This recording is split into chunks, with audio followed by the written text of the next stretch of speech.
Welcome to 90 Day Soulmate with Lizette and Jim. Today I'm on my own, but let's get into it. Today we're talking about relationship tips for the soul. From 90 Day Soulmate to you. 30 tips that might help in your relationship. Let's start off with 6 categories, 5 tips in each category. Number 1, red flags and deal breakers. We're going to talk about how to spot early warning signs and avoid toxic patterns before they start. Then we'll talk about number 2, trust and betrayal, dealing with cheating, dishonesty, and rebuilding or ending trust. Number 3, communication and conflict, healthy conflict resolution, better fights, clear talk, and emotional safety. Then we'll move into 4, modern dating realities, app culture, situationships, hookups, patterns, exclusivity, which are some of today's challenges. Then number 5, growth and self-love, how to heal old wounds, set boundaries, and raise your standards. And finally, number 6, myths and hot takes, just some ideas. Maybe we'll be busting bad advice, looking at some fresh perspectives, and bold truths about love and dating. Let's get into it. The number 1 category we're talking about today is red flags and deal breakers. Number 1, love bombing and genuine affection. How to know which is which. Is this real love, or are you being love bombed? What's the difference? Love bombing feels like a fairy tale. Sudden, sweet words, endless calls, huge promises when they barely know you. In Victoria dreams, or should we say, while Victoria dreams, Victoria's inbox overflowed with 58 messages in 3 days. At first, she felt adored. Soon, she felt suffocated. Well, what to do? You know what? Slow down when something like this happens. Say, hey, I like this too, but I want to take my time and build real trust with the person. If they push you to move faster than feels safe for you, they're not building love, but they're buying control with all their attention. Real love doesn't smother you. It steadies you. It's there for the long term. Once upon a time, there was a couple and a newborn baby. Or should I say, a single mum. This brave young lady left her 9-to-5 job to follow her passion and started a consulting business. Her friends helped out. She travelled the world, met new people, and again came home. The woman dated to find a man who would fill her life and fit her plan. She met a guy who checked out ladies. That burned her up. That made her crazy. Other guys were full of verve, into their self, no room for her. And one time she met a man with patch over eye and axe in hand. Then one day she had enough. Her little boy was all grown up. Tired of attracting the wrong type of guy, it was time to give something else a try. She got her computer and started to plan and created a process to find her man. Soon she went on a perfect date. And then she knew it must be fate. In just 90 days, that is all it took. How she found her match? It is in the book. 90 Days Soulmate is brought to you by 90 Days Solutions. Red flags and deal breakers. Number 2, ghosting and breadcrumbing. Why do some people vanish, then reappear with, hey stranger, in a text or maybe a phone call? Ghosting stings. Breadcrumbing keeps you stuck. You don't know what they're up to. It's when someone sends flirty little crumbs but never shows a real effort. They contact you but don't give you the time of day in person. In 90 Day Soulmate, our other book, which is great for relationships, Lizette wrote about a guy who texted, miss you, but would never make a plan, wasting months of hope. What to do? When they pop up, say, sure. When are you free? Try to set up a time to meet. If they dodge or vanish or don't contact you for a few more days, block them. It's not worth your effort. You're worth more than leftover attention. If they wanted you for real, they would make a date, not an excuse. In category 1, red flags and deal breakers, here's number 3. Jealousy disguised as love. Is jealousy really proof that they care? Or is it an attempt to control? In While Victoria Dreams, Ricardo called Victoria 10 times an hour saying, "I just worry about you." It felt sweet at first, until she couldn't breathe. She felt smothered, like we talked about before. Real love trusts your freedom, gives you the freedom. Fake love checks your phone. Where are you? What are you doing? What are you up to? What to do? If they control your friendship, ask, what can we do to build more trust? If they get more controlling instead of more understanding, it's not love. It's a cage. Choose freedom. How about red flags and deal breakers? Number 4, lies about the ex. Why do people lie about their ex? Usually they want a backup plan. Victoria's ex said, "Oh, she's just an old friend." Later, she found flirty selfies and secret calls to his ex. What to do? Ask directly. Are you still in touch with your ex? Believe actions, not excuses. Secrets today are betrayals tomorrow. In 90 Day Soulmate, we teach trust patterns, not promises. Again, trust patterns, not promises.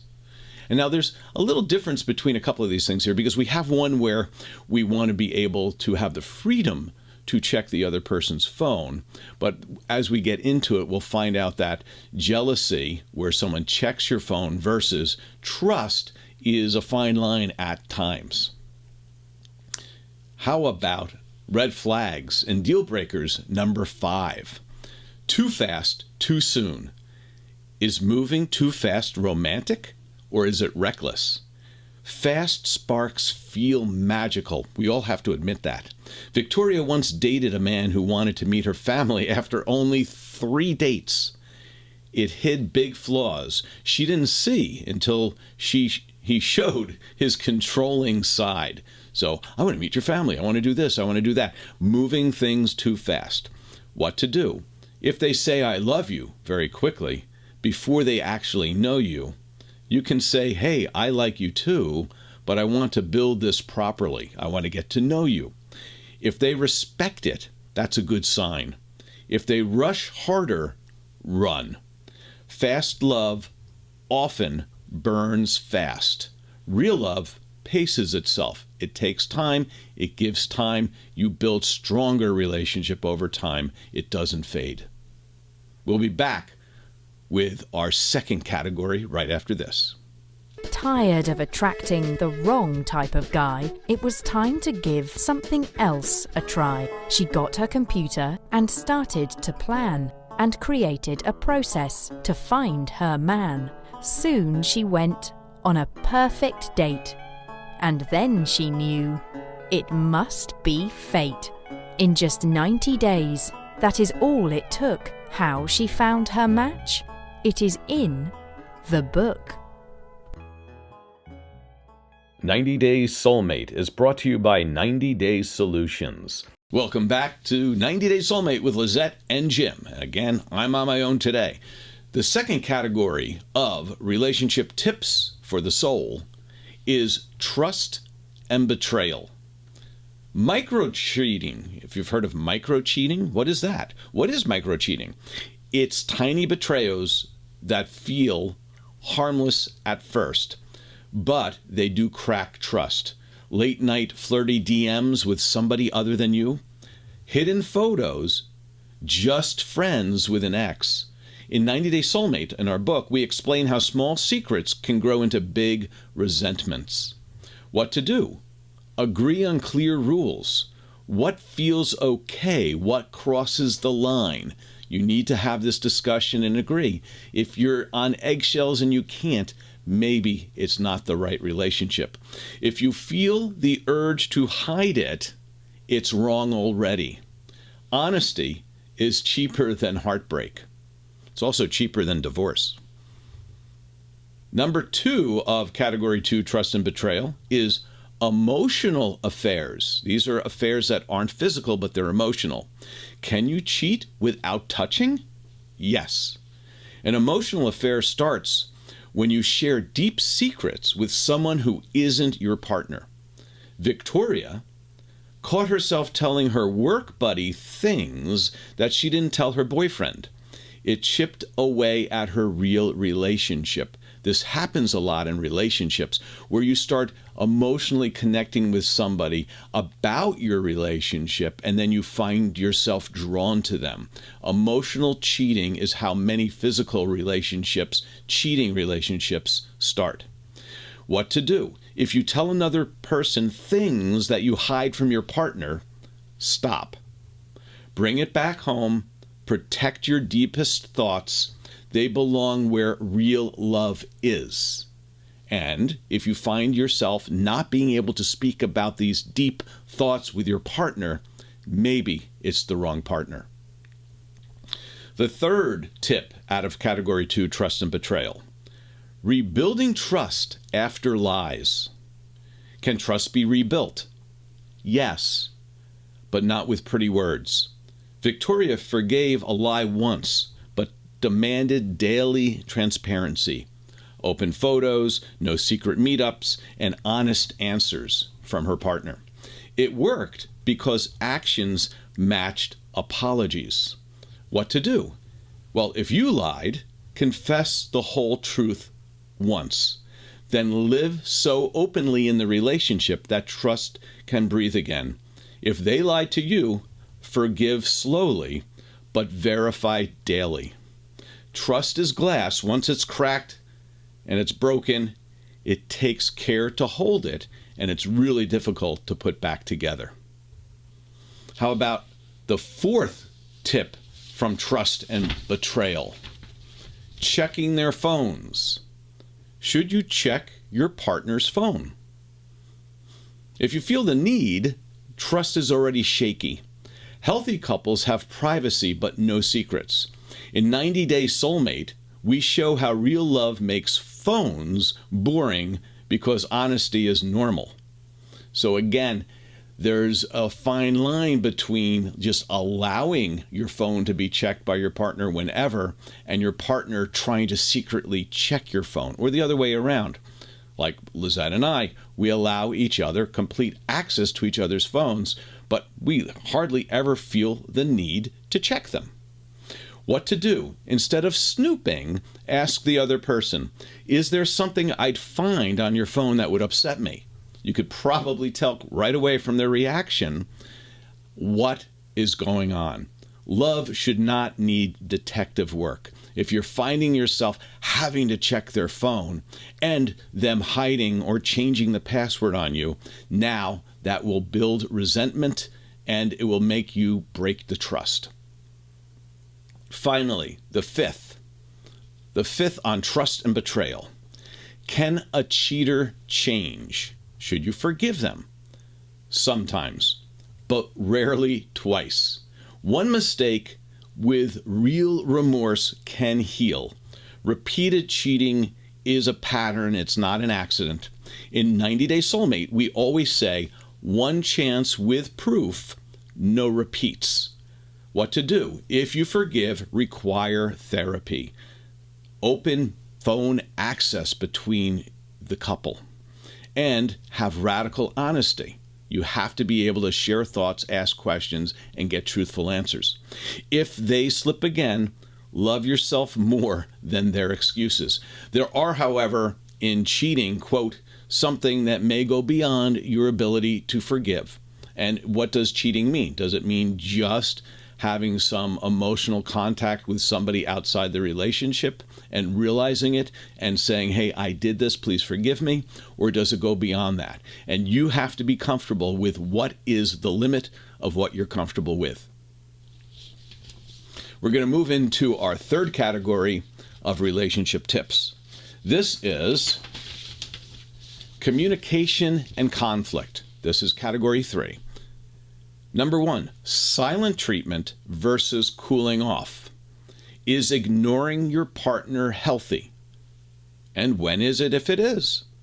Silent treatment is emotional punishment. Cooling off, though, is healthy space. Victoria once stormed out mid-argument and stayed gone for hours. It made things worse. In 90 Day Soulmate, we teach to take a calm break, not an anger freeze-out. What to do? Next time you're in an argument, you might want to say, I'm too upset to talk calmly now. Can we take a pause and come back in 30 minutes when emotions come down and we can think logically and discuss the issue, not our emotions? Use a timer.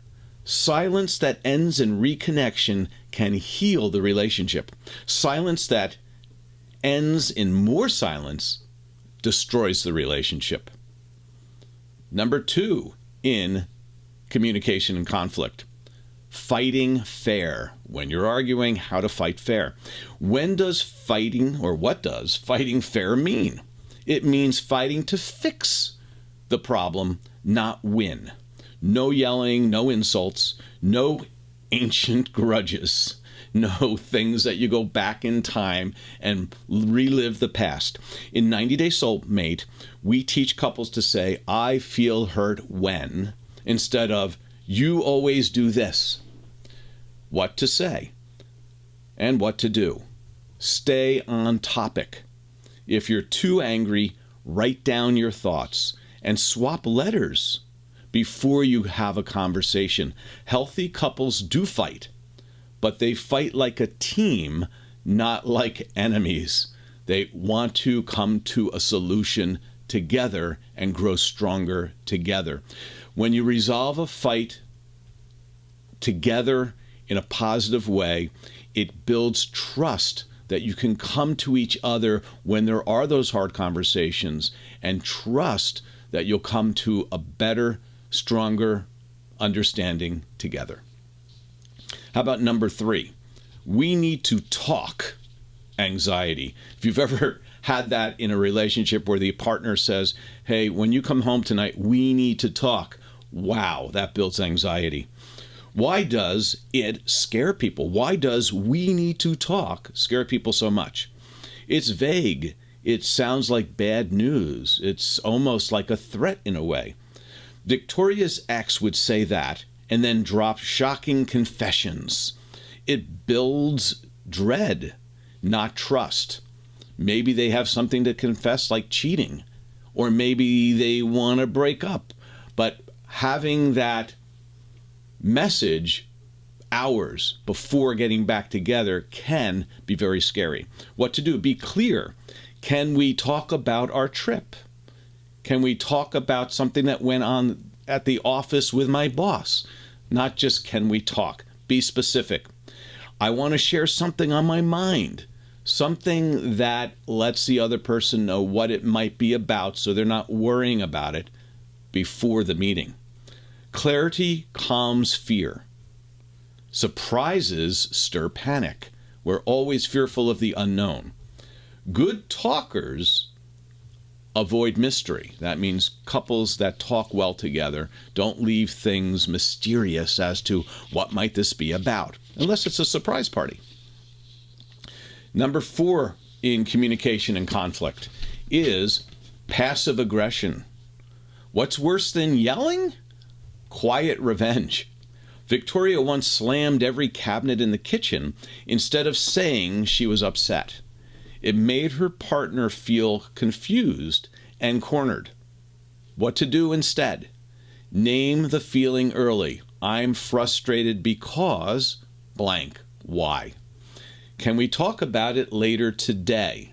Now, 2 things. You've given them clarity, and you haven't done passive aggression by being quiet and being withdrawn.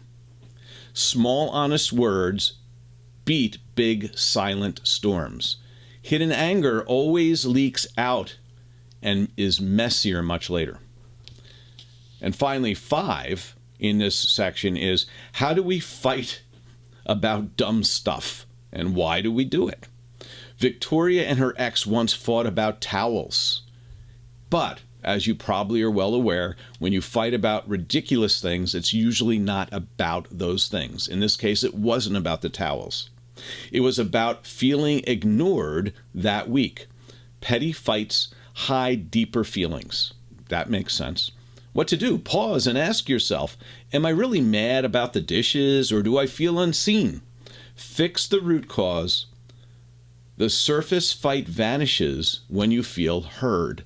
Most fights are because of communication issues, not feeling heard, not listening to the other person, talking with emotions and talking in anger rather than coming together and talking logically and calmly about the situation. When we come back, we've got more relationship tips for the soul. Tired of attracting the wrong type of guy, it was time to give something else a try. She got her computer and started to plan and created a process to find her man. Soon she went on a perfect date. And then she knew it must be fate. In just 90 days, that is all it took. How she found her match? It is in the book. 90 Days Soulmate is brought to you by 90 Days Solutions. Welcome back to 90 Days Soulmate. We're talking about relationship tips for the soul, things that may help you in your relationship. Category 4 is modern dating realities, things that happen today that aren't the same as before, that give us a different way that we need to approach things. Dating app fatigue. Are you not dating yet, but you're trying to, and you're using the dating app? Are you exhausted from endless swiping? Swiping right, swiping left. I've been there. In 90 Days Soulmate, I do share how I was looking for a relationship, and I wasted hours online trying to meet somebody, anybody that I could connect with. Then I finally did meet Lizette, but it was only when I was clear about what I wanted and what I didn't want. I was being transparently honest for the first time on the dating app, putting in background information of what I wanted and what I didn't want, and about myself. What to do if you're fatigued about using a dating app? 1, take a break from the app for a couple of weeks. Go to events. Join a hobby group that you like and enjoy. Volunteer. Good people are offline too. Real connection prefers eye contact over thumb movement on top of a screen. So again, if you're having burnout from being on so many dating apps, get out in society, doing things that you like to do with people who like to do those things. You just might find someone who matches you out in the real world. Number 2 in modern dating realities, the talking stage. How long should you just talk before it's real, before it's a real relationship? Too long and you're stuck texting a pen pal, email back and forth, text back and forth, never meeting. In 90 Day Soulmate, we explain that momentum matters. Words mean little without real effort. You might get a lot of texting back and forth. Try to actually connect to see if it's a real potential relationships. Or not relationships, but to see if it's a real potential relationship. What to do? If it's been a few weeks without a plan, you might want to say to your partner or the person who's texting you, I like this. Can we meet in person? If they dodge more than one time, like twice, 3 times, don't answer you, stop replying. Serious people who are looking for a relationship make time. Lazy ones make excuses. How about tip number 3 in modern dating realities? Casual versus exclusive. Which do you want in your relationship? Should you define it? or just go with the flow? In While Victoria Dreams, Victoria gave boyfriend benefits to a guy who kept her in maybe box. You know, that old maybe box? Maybe it's a relationship, maybe it's not. Well, when you give somebody the benefits of being your boyfriend, girlfriend, partner, and yet they're not really letting you know this is exclusive or it's casual, it can really break your heart if it's not what you want. Clarity can save you time and effort. What to do? If you want exclusive relationship, if you want to be in a one-person monogamous relationship, meaning just with one person, ask clearly, are we seeing other people? Or is this just us? Real people don't fear labels. They fear losing something real. So, in a relationship, it's always good to clarify. Number 4 in dating realities, ghosting after intimacy. Oh my. Why does ghosting sting more after sex? Well, that's kind of obvious, isn't it? You've committed to that person for an intimate relationship, and maybe up till then you were having a connection. Because your heart and body now trust them after having that intimacy. In 90 Day Soulmate, we share stories where intimacy comes before clarity, and it leaves the people feeling used. Before being physical, ask, where is this relationship going? Listen closely. If they dodge commitment talk, don't give your body to confusion. You deserve honesty first. Good communication always gives better intimacy. And then number 5 in dating realities is, are situationships a trap? Are situationships modern freedom or modern heartbreak? Victoria stayed in one for 8 months, not quite dating, not quite friends, always hoping that he'd decide, but he never did. What to do in this kind of situation? Ask, what are we doing here? If they say, let's not label it. After months of being together, they're enjoying perks without any promises. Clarity protects your heart better than hoping. It all comes down to clarifying the relationship. When we come back, more relationship tips for the soul. Tired of attracting the wrong type of guy, it was time to give something else a try. She got her computer and started to plan, and created a process to find her man. Soon she went on a perfect date, and then she knew it must be fate. In just 90 days, that is all it took. How she found her match? It is in the book. 90 Days Soulmate is brought to you by 90 Days Solutions. Welcome back to 90 Days Soulmate. Today we're talking about relationship tips for the soul.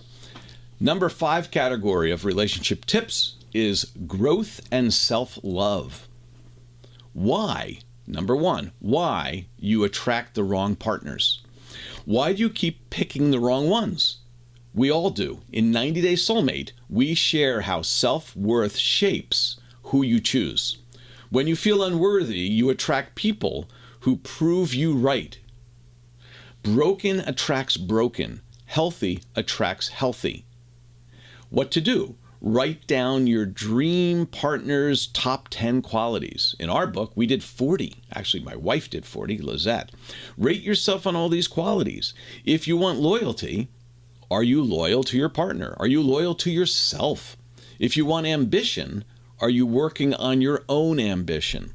Become what you want to find. Your standard attracts your mirror. Number 2, growth and self-love. Healing before dating again. Should you date right away or heal first?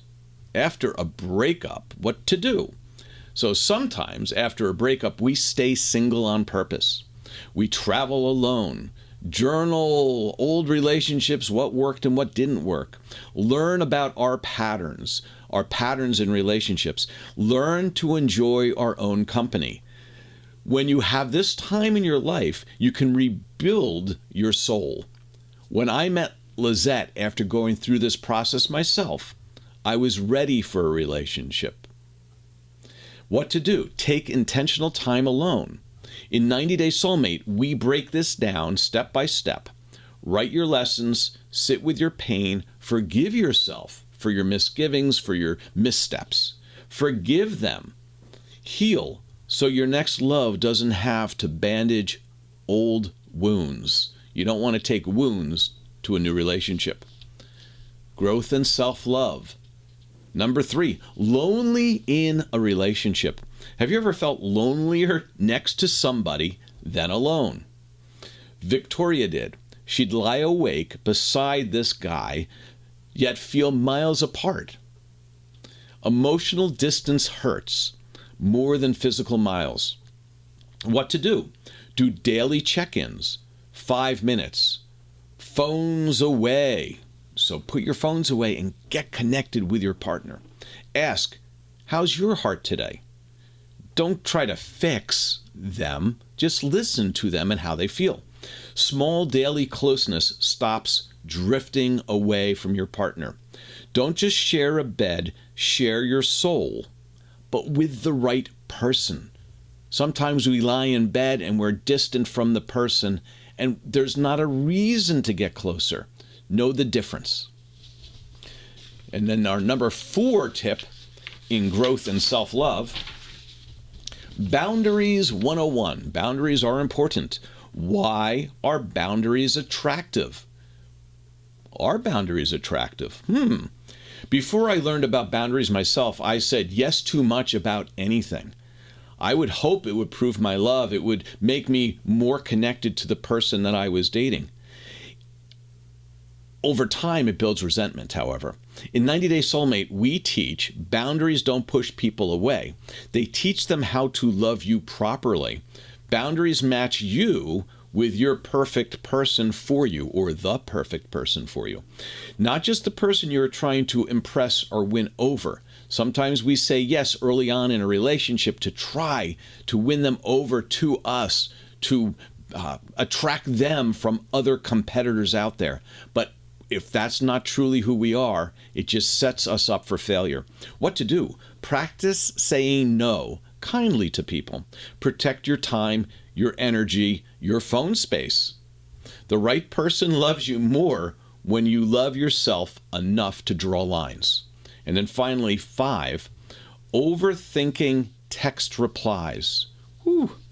I think this I did a lot. Like when you start rewriting a text 7 times when you're trying to send a reply to somebody. Why do you panic when they don't text you back? Do you rewrite messages 4, 5, 6 times, worried that you might say too much or too little? In 90 Day Soulmate, we share, when someone likes you, they won't overthink your messages. If they're connected to you, whatever you say, they should be able to understand and respond. They'll just respond out of their open heart, out of easy, clear communication. If you're texting on eggshells, similar to walking on eggshells, then maybe this relationship isn't the right one for you. What to do? Reply once, honestly, to a text. If they wait hours or days, match their energy. No double texting. Hey, I haven't heard from you. Oh, just making sure you got my last text. Good love is calm, not constantly trying to decode what the other person is saying. And when we come back, we're going to come into our 6th and final set of tips for relationships. Tired of attracting the wrong type of guy, it was time to give something else a try. She got her computer and started to plan, and created a process to find her man. Soon she went on a perfect date. And then she knew it must be fate. In just 90 days, that is all it took. How she found her match? It is in the book. 90 Days Soulmate is brought to you by 90 Days Solutions. Welcome back to 90 Days Soulmate, where we are talking about relationship tips for the soul, and we're into our sixth and final category, which is called myths and hot takes. The 50-50 relationship myth. Is love always 50-50? No. Some say it's 80-20. Some say it's that. Some say it's 100-100. When Lizette is exhausted, I try to carry more of the relationship of what we need to do, and vice versa. When I am not feeling great, she takes a step up and helps me out, vice versa. It's not about equal effort every day. It's about equal commitment over time. It's that we're both putting 100% effort into the relationship and helping out where the other is maybe having a challenge at that point in time. What to do? Have honest talks. I need extra help this week doing X, Y, or Z. Can you cover dinner or do some errands?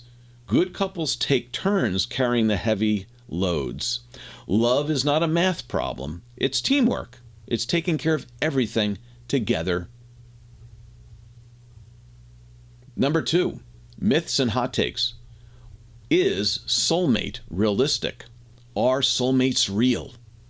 I believe yes, because I found mine in Lizette. Not because I wished for magic. I got clear on what I needed, what I wanted in a relationship, what I wouldn't tolerate, and I said no to anything less than that. In 90 Days Soulmate, we show how clarity makes the right one easy to spot. What to do? Make a short, honest list of non-negotiables. Don't twist your standards to fit maybe.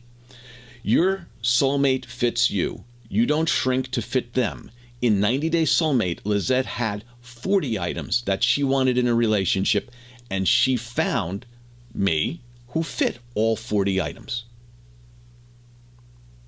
Number 3 of myths and hot takes. Let them. The let them theory. Should you try to fix people? Victoria tried to change her ex for years. Wasted years trying to do it. In 90 Days Soulmate, we teach let them. If they ghost you, let them. If they lie, let them. It shows you who they are. Don't try to change them, but get out of the relationship. If their honest way of behavior doesn't fit what you want, don't continue the relationship. What to do? Your power is not to change them. Your power is to leave. Let them do what they do and decide what you will accept, and learn early in the relationship about these challenges. Number 4 of myths and hot takes. Do opposites really attract? Do opposites attract or repel?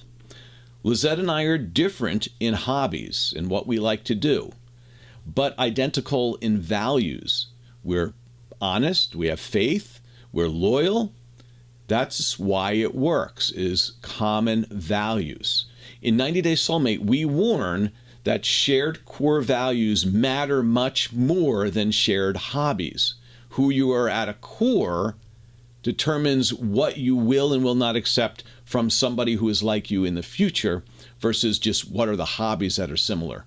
So earlier we talked about find somebody who enjoys your hobbies, but make sure they have your same values. What to do?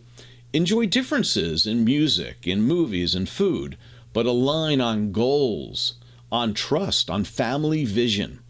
Opposites in taste are fun. You may learn more from each other, but opposites in principles hurt.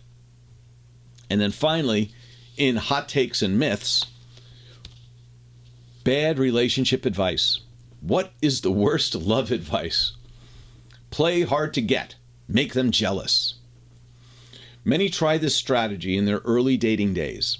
It never works. In 90 Days Soulmate, we prove games waste time. Honesty saves time. What to do? Be upfront. I like you. I'd like to get to know you more. If that honesty scares them off, then that's good. You've just saved months of pretending. Authenticity attracts real love. always.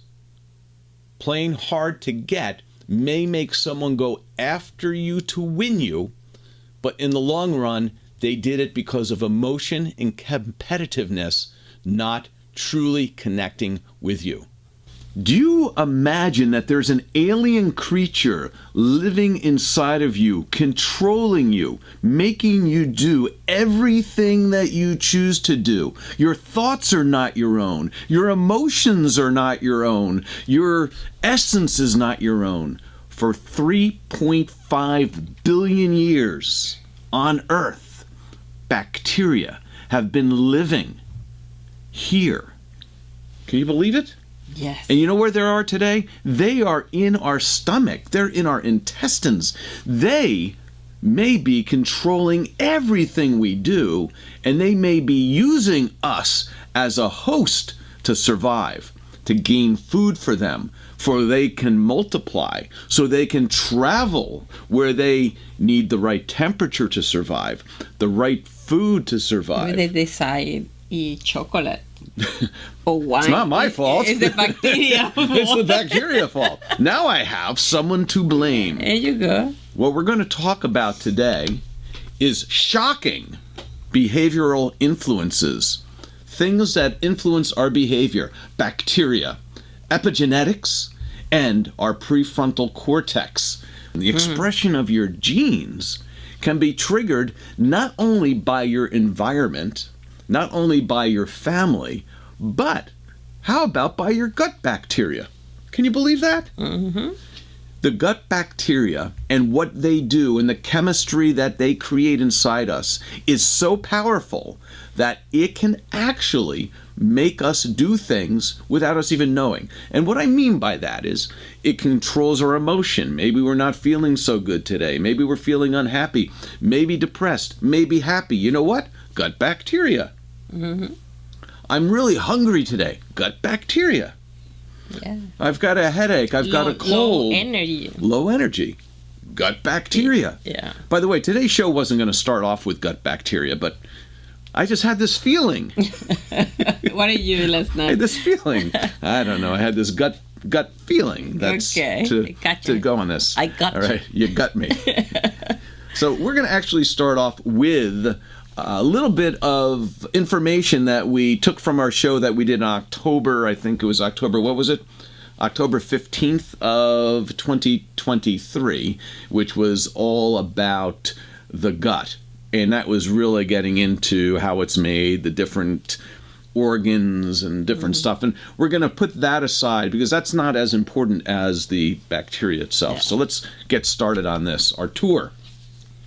Bacteria, the first life on Earth, 3.5 billion years of evolution. Colonies of bacterial cells form biofilms and other ordered and complex superstructures. They adopt different survival strategies to make their life comfortable.